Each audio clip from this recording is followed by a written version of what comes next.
Alors, les amis, venez ensemble, on va écouter la réponse que le coach des éléphants de Côte d'Ivoire va apporter aux abonnés de sa fille. Oui, les amis, comme vous pouvez voir là, hier, la fille de coach Hermès était en live et elle, de ce fait, elle a appelé son papa de venir répondre aux questions de ses fans. Avec une simplicité, le coach n'a pas hésité et il répond à toutes les questions, même les questions bizarres. Je préfère ensemble qu'on regarde cette vidéo et après on revient. Ça n'a pas été facile, hein, franchement, ça n'a pas été facile. Déjà, ma femme a été là à mes côtés pour me soutenir et pour m'aider, parce que arrêter ta carrière quand tu le décides, c'est déjà difficile, mais arrêter ta carrière quand tu ne l'as pas décidé, c'est encore plus difficile. Donc ça a été très très difficile. Mais après, bon, c'est Dieu qui donne aussi, donc il a fallu rebasculer. J'avais la chance aussi à l'époque d'être dans un club qui m'a donné ma chance. Ils m'ont dit, non, Emers, tu fais partie de la famille. C'était l'OGC Nice. Tu fais partie de la famille, donc ce que tu veux faire là, tu peux faire. Et bon, je me suis dit, je vais essayer de faire entraîneur. Donc on m'a mis avec les jeunes U17 à l'époque. Et puis bon, dès le premier entraînement, j'ai compris que c'était ce que je voulais faire. Donc bon, j'ai passé mes diplômes. J'ai continué à apprendre tous les jours avec les jeunes pour commencer. Puis au fur et à mesure des années, je me sentais de plus en plus à l'aise. Et puis j'ai décidé de franchir le palier et d'aller avec les professionnels. Mais en tout cas, non, ça a toujours été de la persévérance, du travail. Et puis il faut croire à ses capacités. Il ne faut jamais rien lâcher. Ok, maintenant, une dernière question. Il faut que je trouve une question qui est super intéressante pour qu'on termine bien ce live en beauté. Alors, je vais chercher une question. Celle-là, tu veux ou pas? Attends. Oui ou non? C'est la dernière, il faut qu'elle soit très, très bien, cette question. Oui ou on cherche une autre? Ouais, on cherche une autre, parce que je pense que madame est ivoirienne aussi. Hein. Madame est ivoirienne aussi. Hein. Elle est ivoirienne et allemande. Ben, c'est une question. Alors, on cherche une dernière question. Pour les gens qui disent que je suis une blanche. Je suis ivoirienne, ça les rassure. Oula. Je trouve pas une question qui est vraiment à la hauteur de mes attentes.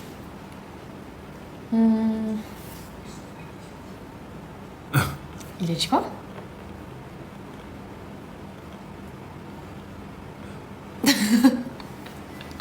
Je répondrai pas à cette question. Maëlys, ton père est quel genre de père? Je ressemble à quel genre de père? Je pense qu'on va trouver une autre question. Coach, je peux changer ma copine. Et mon papa, c'est pas un coach love. Hein. Laissez-le dans son football, s'il vous plaît. Moi, c'est spécialité foot. Hein.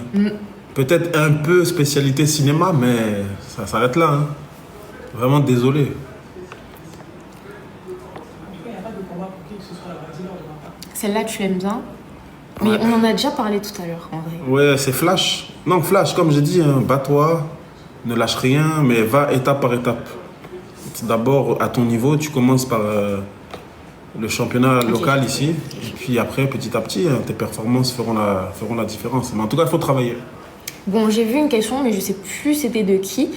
Mais c'est, coach, comment est-ce que vous faites pour motiver vos joueurs? Ah, ça c'est une bonne question. Très bonne question. C'est une bonne question. Non, ça dépend des matchs. Ça dépend des matchs. Parce qu'il y a des matchs, on va dire que par exemple, quand on a joué le mois dernier, enfin, début du mois, quand on a joué la Zambie à Bouaké, la motivation des joueurs, c'était pas trop compliqué à avoir ça, parce qu'eux-mêmes, ils étaient motivés.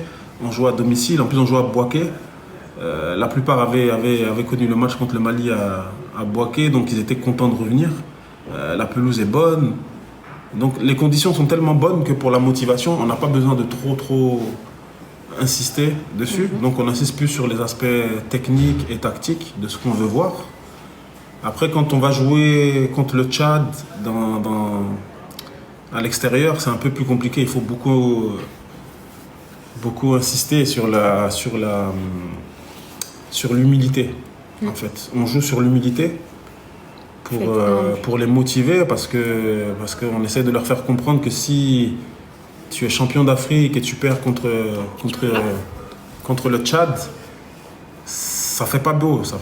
Donc on essaie de les piquer un peu comme ça pour les motiver, mais en tout cas ça dépend des matchs. Toutes les causeries de match ne sont pas les mêmes, mais ça dépend. Des fois, je fais la sieste avant le match, et puis quand je me réveille, là, j'ai une idée pour la causerie. Des fois, la veille, je sais déjà comment je vais préparer ma causerie. Ça dépend, hein, franchement. Sur ça, là, ça varie selon les humeurs, selon les adversaires et selon l'endroit où on joue.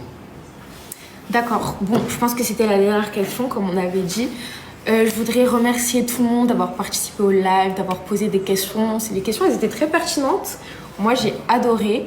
Merci d'avoir liké, commenté, partagé. Merci pour tout. Et on se dit à très vite, peut-être pour de nouveaux lives, si papa est d'accord. Et surtout, rendez-vous le 11 octobre pour le prochain match des éléphants. Ensemble, nous avons regardé cette vidéo du coach des éléphants du Côte d'Ivoire, l'un des coachs les plus debout en ce moment, s'il faut dire comme ça. Il est quitté de nulle part. On dit parfois dans la vie, quand la chance se présente à toi, il faut la saisir. Et je pense que le coach Faye a saisi sa chance pendant la CAN 2023 qui se joue en Côte d'Ivoire, et il a pris l'équipe qui a perdu 4-0 face à la Guinée équatoriale, et il a donné un peu de lui à cela.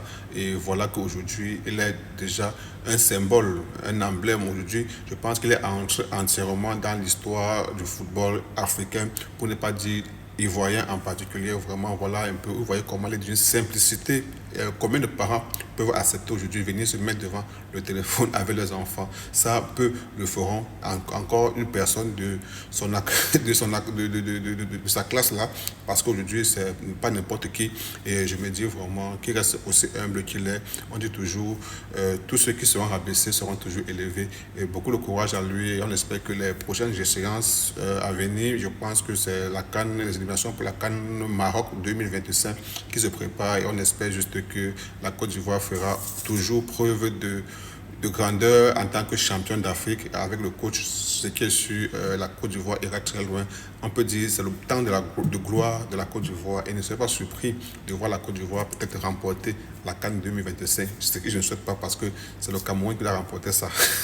Ok, mes frères ivoiriens, parce que là, il faut que la CAN du Maroc rentre au continent. Nous voilà la 5e étoile là, bien que la Côte d'Ivoire reste mon pays de cœur aussi.